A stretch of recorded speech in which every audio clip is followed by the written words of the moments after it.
வணக்கம். புதுவையில் இருந்து விடைபெற்ற தலைமை செயலர் சத்தியவதிக்கு காவல்துறை சார்பில் பிரிவு உபச்சார விழா நடத்தப்பட்டது. புதுவையில் கடந்த 2 ஆண்டுகளுக்கும் மேலாக தலைமை செயலராக பணியாற்றி வந்த சத்தியவதி தற்போது மிசோராம் மாநிலத்திற்கு மாற்றப்பட்டுள்ள நிலையில் அவருக்கு பதிலாக டெல்லியில் இருந்து சேட்டன் ஷாங்கி புதிய தலைமை செயலராக நியமிக்கப்பட்டுள்ளார். இந்நிலையில் புதுவையில் இருந்து மாறுதலாகி செல்லும் தலைமை செயலர் சத்தியவதிக்கு புதுவை காவல்துறை தலைமை அலுவலகத்தில் பிரிவு உபச்சார விழா நடைபெற்றது. விழாவின் துவக்கமாக காவல்துறை அணிவகுப்பு மரியாதையை ஏற்றுக்கொண்ட தலைமை செயலர் சத்தியவதிக்கு விழாவை தலைமையேற்று நடத்திய அதுல் கத்தாரி நினைவு பரிசு வழங்கினார். IRB கமாண்டன்ட் பொறுப்பு மோனிகா பரத்வாஜ், கண்காணிப்பாளர்கள் ராமராஜி, பைரவசாமி, பழனிவேலு, தெய்வசிகாமணி மற்றும் அனைத்து ஆய்வாளர்கள், உதவி ஆய்வாளர்கள் விழாவில் கலந்து கொண்டனர். விழாவில் தலைமை செயலர் சத்தியவதி பேசுகையில், புதுவையிலிருந்து மாற்றலாகி செல்வது தனக்கு மகிழ்ச்சியை அளிக்கவில்லை என்றார். புதுவை காவல்துறையில் கண்காணிப்பாளர் பணிகளுக்கு தகுதியானவர்களுக்கு பதவி உயர்வு மற்றும் பல்வேறு கண்காணிப்பாளர் பணிகளுக்கு பணி நியமனம் தொடர்பான கோப்புகள் ஆய்வு செய்யப்பட்டு இறுதி முடிவு எடுக்கப்பட்டுவிட்டதாகவும், இன்னும் ஓரிரு நாட்களில் கண்காணிப்பாளர்கள் பதவி உயர்வு மற்றும் பணி நியமனம் பற்றி அரசு சார்பில் அறிவிப்பு வெளியிடப்படும் என்று தெரிவித்த அவர், அமைதி மாநிலமான புதுவையில் சட்டம் ஒழுங்கை காப்பது போலீசாரின் கடமை என்றும், எனவே சிறப்பாக செயல்பட்டு புதுவை மாநில வளர்ச்சிக்கு உறுதுணையாக இருக்குமாறும் கேட்டுக் கொண்டார். மருத்துவ படிப்புகளில் சேர இந்த ஆண்டில் பொது நுழைவுத் தேர்வு கிடையாது என்று உச்சநீதிமன்றம் உத்தரவிட்டுள்ளது. MBBS, BDS மற்றும் மருத்துவ படிப்புகளுக்கு நாடு முழுவதும் ஒரே மாதிரியான பொது நுழைவுத் தேர்வு நடத்த அகில இந்திய மருத்துவ கவுன்சில் முடிவு செய்து அறிவித்தது.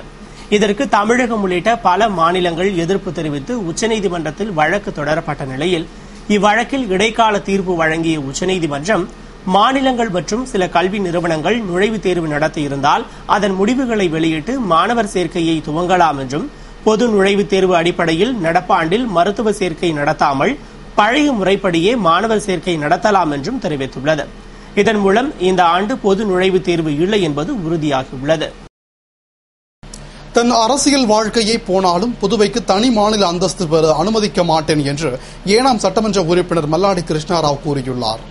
இதுகுறித்து ஏனாம் சட்டமன்ற உறுப்பினர் மல்லாடி கிருஷ்ணாராவ் கூறுகையில், புதுவைக்கு மாநில அந்தஸ்து பெறுவதற்கான முயற்சிகளை NR காங்கிரஸ் கட்சி துவங்கி இருப்பதாகவும், ஆனால் தன்னை பொறுத்தவரை தனி மாநில அந்தஸ்து கோரிக்கைக்கு தான் உடன்படவில்லை என்றும், தனது தொகுதி மக்களும் இதனை விரும்பவில்லை என்றார்.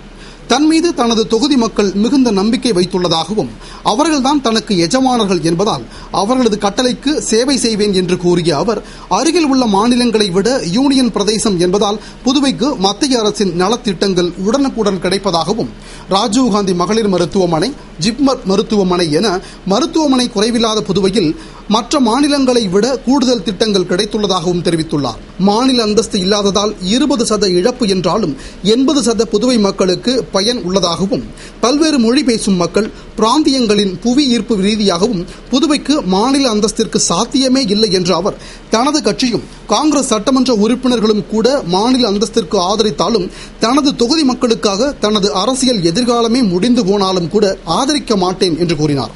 மேலும் புதுவையை வளப்படுத்த ஒரு சில அதிகாரிகள் தேவைப்பட்டால் அதனை மட்டும்தான் கேட்டுப் பெற வேண்டுமே தவிர அதற்காக மாநில அந்தஸ்து கேட்டால் அது எப்படி சாத்தியமாகும் என்றும் அவர் கேள்வி எழுப்பினார். புதுவை அரசு மகளிர் மற்றும் குழந்தைகள் மருத்துவமனைக்கு வரும் தமிழக பெண் நோயாளிகளுக்கு சிகிச்சை மறுக்கப்படுவதாக வெளியாகியுள்ள தகவல் பரபரப்பை ஏற்படுத்தியுள்ளது.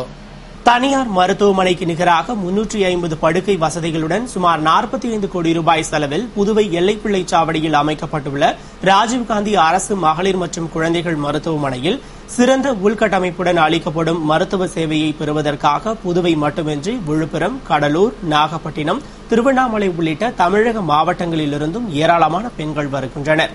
இந்நிலையில் தமிழகம் உள்ளிட்ட பிற மாநிலத்தைச் சேர்ந்த கர்ப்பிணி பெண்களுக்கு கடந்த 2 மாதங்களாக இந்த மருத்துவமனையில் சிகிச்சை அளிக்கப்படாமல் எந்த நிலையில் இருந்தாலும் ஜிப்மர் மருத்துவமனைக்கு அனுப்பப்படுவதாக கூறப்படுகிறது.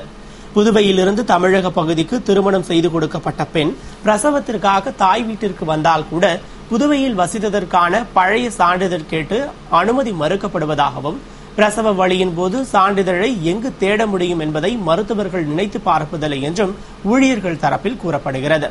ஆனால் மருத்துவர்கள் தரப்பில் நோயாளிகளுக்கு ஏற்றாற்போல் மருத்துவர் எண்ணிக்கை இல்லை என்றும், இதனால் வேலைப்பளு அதிகமாக இருக்கும் நிலையில் இன்னும் நோயாளிகளை சேர்த்தால் நமது மாநிலத்தைச் சேர்ந்தவர்களுக்கு சிறந்த சிகிச்சை அளிக்க முடியாது என்றும், தற்போது தமிழகத்திலேயே சிறந்த மருத்துவமனைகள் உள்ளதால் அவர்கள் அங்கேயே சிகிச்சை பெறலாம் என்றும் தெரிவிக்கின்றனர்.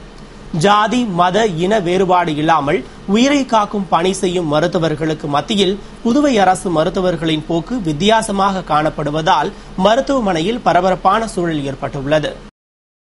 புதுவை திராவிட முன்னேற்றக் கழக இலக்கிய அணி சார்பில் தமிழ் புலவர்களுக்கு முன்னாள் இளைஞர் அணி அமைப்பாளர் சிவா நினைவு பரிசுகளை வழங்கினார். புதுவை மாநில திராவிட முன்னேற்றக் கழக இலக்கிய அணி மற்றும் பாவேந்தர் பாரதிதாசன் இலக்கிய மன்றம் சார்பில் ஸ்டாலின் பிறந்த நாளை முன்னிட்டு தமிழ் புலவர்களுக்கு பரிசு தொகை வழங்கும் விழா தனியார் ஹோட்டலில் நடைபெற்றது.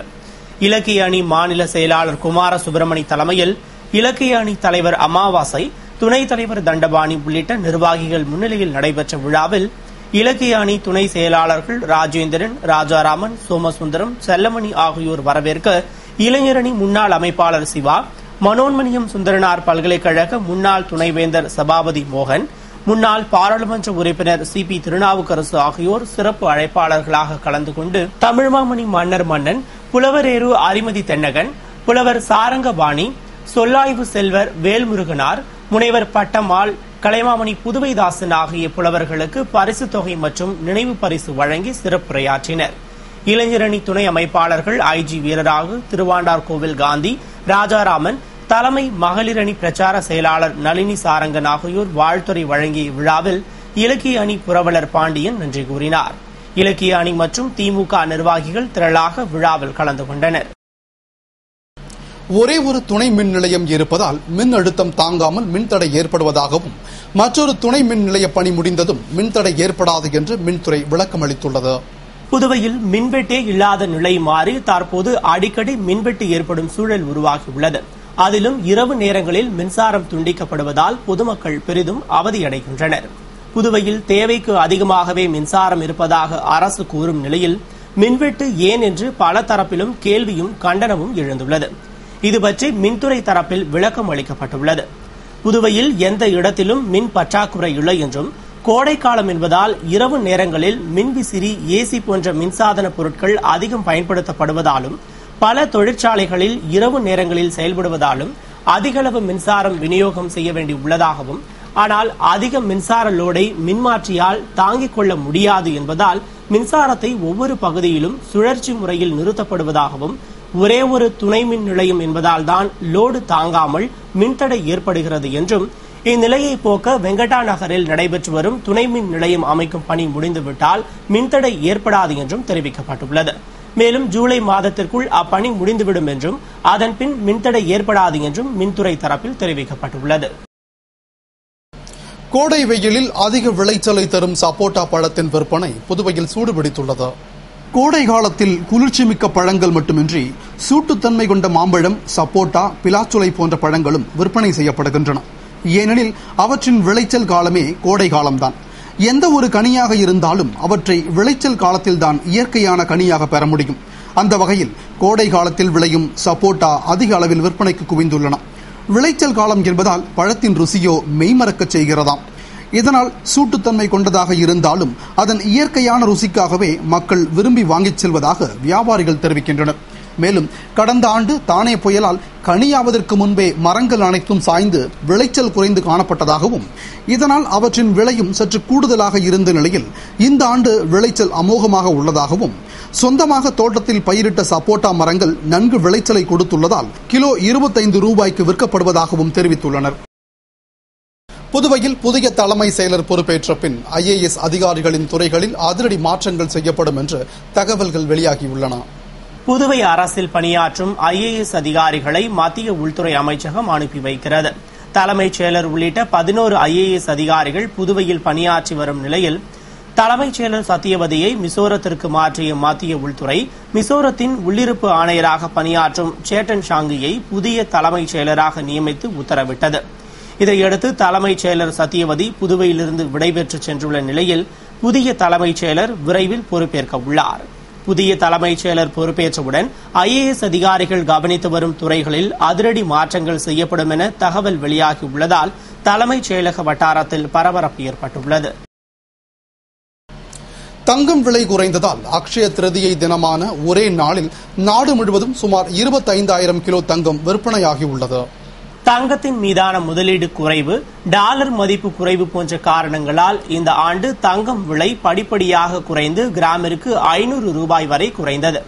இந்நிலையில் அக்ஷய திருதியை தினம் வந்ததால் அந்நாளில் தங்கம் வாங்கினால் இல்லத்தில் தங்கமும் செல்வமும் பெருகும் என்ற நம்பிக்கையுடைய மக்கள் தங்கம் வாங்க நகை கடைகளில் குவிந்தனர். மேலும் வைகாசி மாதத்தில் திருமணம் வைத்திருப்பவர்களும் அக்ஷய திருதியை தினத்தன்றே விலை குறைவை பயன்படுத்தி நகை வாங்க குவிந்ததால் நகை கடைகளில் வழக்கத்திற்கு மாறாக கூட்டம் அலைமோதியது. அதன் பலன் விற்பனையிலும் பிரதிபலித்துள்ளது. கடந்த ஆண்டு நாடு முழுவதும் அக்ஷய திருதியை தினத்தில் 17 டன் தங்கம் விற்பனையாகியுள்ள நிலையில் இந்த ஆண்டு 25 டன் வரை தங்கம் விற்பனையாகியுள்ளதாக தங்க நகை வியாபாரிகள் தரப்பில் தெரிவிக்கப்பட்டுள்ளது. புதுவை மத்திய சிறையில் மீண்டும் 10 செல்போன்கள் பறிமுதல் செய்யப்பட்டுள்ளது குறித்து போலீசார் விசாரணை நடத்தி வருகின்றனர். புதுவை காலாப்பட்டில் உள்ள மத்திய சிறையில் சுமார் 200க்கும் மேற்பட்ட கைதிகள் அடைக்கப்பட்டுள்ள நிலையில் அவர்கள் மறைத்து வைத்திருக்கும் செல்போனை பயன்படுத்தி சிறையிலிருந்தே குற்றச்சம்பவங்களில் ஈடுபடுவது தெரியவந்ததை அடுத்து அவ்வப்போது சோதனை நடத்தப்படுவதும் செல்போன் பறிமுதல் செய்யப்படுவதும் தொடர்கதையாகி வருகிறது. இந்நிலையில் சிறையில் மீண்டும் அதிரடி சோதனை நடத்தப்பட்டது. சிறை கண்காணிப்பாளர் ஜெயகாந்தன் தலைமையில் துணை கண்காணிப்பாளர்கள் சோதனை நடத்தியதில் சிறை வளாகத்தில் பதுக்கி வைத்திருந்த 10க்கும் மேற்பட்ட செல்போன்கள் பறிமுதல் செய்யப்பட்டன. இதுகுறித்த புகாரின் பேரில் காலாப்பட்டு போலீசார் வழக்கு பதிவு செய்து விசாரணை நடத்தி வருகின்றனர். இத்துடன் செய்திகள் நிறைவடைந்தன. வணக்கம்.